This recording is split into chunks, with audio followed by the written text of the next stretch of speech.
ეს ვიდეო აუცილებლად ბოლომდე უნდა ნახო, რათა დაფიქრდე, შენ მართლა საკუთარი სულის პატრონი ხარ თუ უბრალოდ იმ ხელოვნური გარემოს მძევალი, რომელმაც ბეტონის გალიებითა და ფერადი ქაღალდებით შენი პიროვნული თავისუფლება ფერფლად აქცია. რატომ გონია, რომ რაც უფრო მაღალ სართულზე ახვალ, მით უფრო ახლოს ხარ ბედნიერებასთან. მე არ გეგონოთ ის გაპრანჭული ფსიქოლოგი, რომელიც კაბინეტში ზის და თქვენი დარდით ჯიბეს ისქელებს. მე არ მინდა თქვენი ფული მხოლოდ ბოროტის გამოგონილი მექანიზმია ადამიანის სამართავად. სულის დასამონებლად და იმ ილუზიის შესაქმნელად თითქოს ყველაფერი იყიდება. ყველა და ყველაფერი ნამდვილად არ იყიდება. ნამდვილი ძალა იქაა, სადაც ანგარება მთავრდება და სიმართლე იწყება. დაფიქრებულ ხარ, რას ნიშნავს სიტყვა ქვეყანა?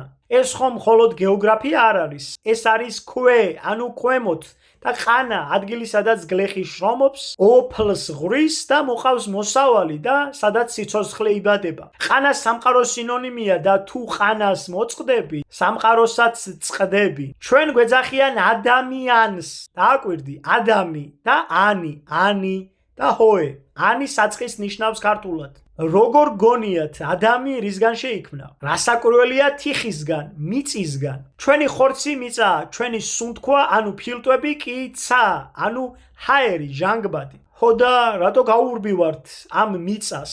რატომ გვინდა მაღალ კორპუსებში გამოკეტვა, თითქოს იქიდან სამყაროს მართვა შეგვეძლოს? რატომ გვინდა ღმერთივით მაღლიდან ყურება, როცა ღმერთმა თავად დაგვასახლა მიწაზე, რომ მას მოუაროთ, რათა საკვები მოგცეს? მე არც წმინდანი ვარ და არც ანგელოზი, ჩვეულებრივი მიწის შვილი ვარ, შენნაირი, მაგრამ ერთი რამ ვიცი, დიდი შენობების აგება ყოველთვის უფლის წინააღმდეგ ბრძოლა იყო. ზოგჯერ გაუაზრებელი, ზოგჯერ გააზრებული. უფლის წინააღმდეგ მებრძოლი კი ყველა და ყველაფერი უძლურია. თემას რომ დაუბრუნდეთ, სიმაღლე სხვანაირიც არსებობს. თებში მონასტრები იმიტომ კი არ შენდებოდა, რომ ვინმესთვის ზემოდან გადმოეხედათ, არამედ იმიტომ, რომ უფალთან ახლოს ყოფილიყვნენ.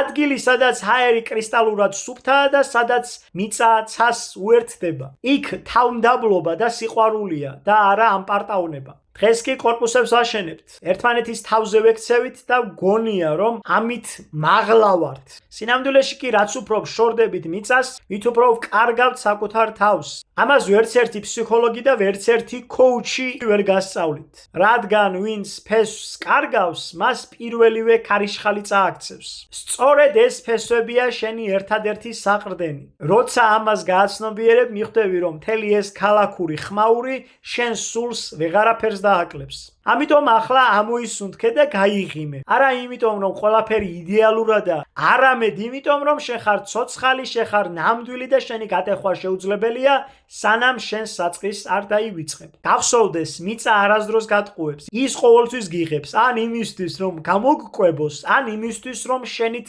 გამოიკვებოს. ხო და სანამ დრო გაქვს, ნუ ეცდები, ცას ხელით შეეხო, ჯობს ისუნთქო ჰაერით და იცხოვრო იქ, სადაც შენი ფესვებია. უფალმა გაგახაროთ და გაგაძლიეროთ.